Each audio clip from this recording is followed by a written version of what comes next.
What's up, guys? Welcome back to another video on the Closers Only YouTube channel. Once again, my name is Adrian Salgado, Sales Director for National Cash Offer, one part of Closers Only, and been killing the game for the past, I'd say, 5 years. So I hope you guys are enjoying some of the videos that we've been producing for you guys. I hope they're educational, and I hope you guys are actually implementing some of the stuff that we teach, because we use this on a day-to-day basis, and this is how we've turned ourselves from a salesman to a closer. And that's what I want to get into today. I want to explain to you guys that there's 3 different categories that every person is going to fall into, right? And some people may have fallen into 2 categories and missed the 3rd one. Well, guess what? Don't worry, I'm here to help you out. So what do I mean by categories? Well, there's 3 different categories. The first one we have is the salesman, right? Growing up as a kid, I remember going to the store with my parents, and whether it be a grocery store, whether it be a car dealership, wherever it is that there's some sort of sale going to happen, I remember my parents avoiding salesmen, right? Because we all have that persona that a salesman is somebody that's aggressive, they're pushy, they're sleazy, right? They're manipulative. Those are all feelings that we get whenever we hear that word salesman. Right? They're hustlers, right? They're relentless. More terms that pop into your head when you hear that word salesman. And now it makes it seem like a bad thing to be a salesman. But what I've learned growing up is that being a salesman can actually make you a lot of money. And I wasn't aware of that. I always shied away from, you don't hear people just jumping up in the middle of class when the teacher asks, what do you want to be when you grow up? Mr. Adrian, yes, I want to be a salesman. No, it very rarely happens like that, if any. Right? And the reason that is because, yeah, some of these traits are the way you would explain a salesman. Right? They are aggressive. They are pushy. They do give you that feeling. But guess what? That's okay. You need some of that. Then the second category that you're going to fall into is going to be an advisor. Some people fall into the advisor category, and it's typically the ones that, what we say, get friend zoned. Right? When it comes to real estate acquisitions, an advisor is going to go over the entire process, the entire pitch, and then at the end of the conversation is going to get hung up on. And say, oh man, I thank you for that, just not right now, and hang up. But now when you hear the word advisor, there's a couple other words that pop into your head. You go to a financial advisor because they're gonna have your best interest at heart when it comes to your finances, right? You go to a financial advisor, you go to a tax advisor whenever you need help with your taxes and how to be able to deduct taxes or handle your taxes appropriately. These are the type of people that are trusted. They're knowledgeable in the market that they're in. They show empathy. In the form of a financial advisor, they're going to show empathy because they genuinely want to put you, or actually it's their job to put you in a much better situation financially than you're sitting in right now. And when it comes to real estate, and when it comes to real estate acquisitions, if you're an advisor for the seller, then you're going to give them the blueprint on how to get this property off of their hands in the best, most efficient way possible. But that does not necessarily mean it's going to be with you. And that's where people struggle. They don't know how to make the conversion or the transition from an advisor to actually getting the deal done. When you hear the word advisor, it sounds comforting, right? I go to my spiritual advisor because he gives me the best knowledge when it comes to my spirituality.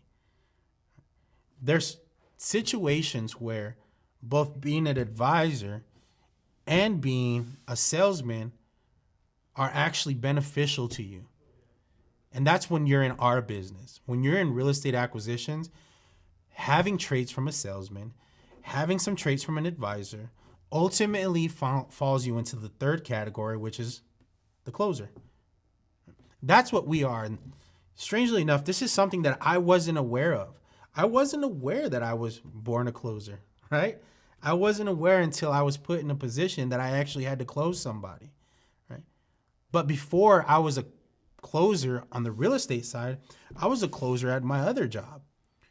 Working 410s, delivering, driving a semi, delivering cookies, to local supermarkets.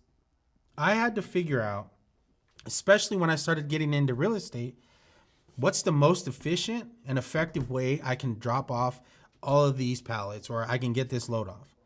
Right? So sometimes I would find myself in a situation where I'd be at a store that wouldn't open for an hour, and I would have to sit in front of the store for an hour. And granted, I would get paid, but it just seemed inefficient to me. I didn't want to sit there for an hour. So what would I do? I would go around the front of the store, I would talk to a manager, and I would get them to allow me to drop whatever I needed to drop off and go ahead and get going. That way I can make it to my next store. And when I started getting into real estate, this started shortening up my route, which allowed me more time to actually work on real estate and work on getting out of that 9 to 5 and that rat race and getting into this entrepreneur lifestyle, into this much different mindset. And now looking at it now, by being able to problem solve and being able to be witty and quick-witted and think on my toes, that allowed me to transition into the closer that I am today. Having conversations with sellers on a day-to-day basis, being their advisor when they need me to, and being a salesman when they need me to, right? So when you're handling the transaction or the conversation, you're going about it as kind of an advisor, right? You're advising them on potential possibilities of us buying the property. You advise them on, how much it's going to cost to actually remodel the house, how much time it's going to spend on the market, right? What they need to do to the property in order to fetch top market value. Right? And then you get to the point where you've made an offer and you're trying to get to the actual close of the contract, or you're trying to get this agreement side. Well, that's when the salesman side of you has to come out. At this point, you have to take control. You have to be a little bit pushy and you have to be a little bit aggressive. And you have to stop asking the seller as an advisor if this is going to work for them, and start telling the seller as a salesman, this is the best opportunity for you. This is the best situation. This is the best scenario. This is the best offer that you're going to receive. And why is it? Because, and then you hit them with all the benefits, right? That's what it means to become a closer. You need to be able to take your advisor and your salesman and smash them together. You smash them together, you have this closer, and then you have to be able to know when to turn it on and turn it off. When to be the advisor, when to be the salesman, and when to be the closer.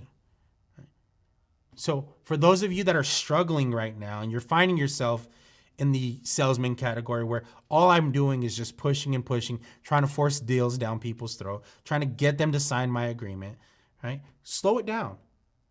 Go talk to an advisor. Think about the advisor aspect of it. How can I help these people instead of how can I get this people's money, right? Because if you think about it, when it comes to real estate and real estate acquisitions, we're not selling anything. We're buying, right? Selling is not solving. Solving equals the sale, right? And that's what you guys need to be aware of. And as an advisor, you cannot be a laydown. You can't be a pushover. If it gets to the point where you're making an offer and your seller is ready to accept an offer, force yourself to become that salesman. Force yourself to be a little bit aggressive, be a little bit pushy, and direct the conversation. Okay, Mr. and Mrs. Seller, you love the offer. Here's what we're going to do next. Go ahead and open up your email. Beautiful. Okay, there's an email that I just sent over to you. Open that up. Let's review this purchase agreement. Let's go over this purchase agreement. You're going to click this. Okay, there's 3 initials and 1 signature. You're going to go ahead and click the initial. You're going to adopt an initial. You're going to click the signature. You're going to adopt a signature. Once we're done with this, we're going to send this over to the title company.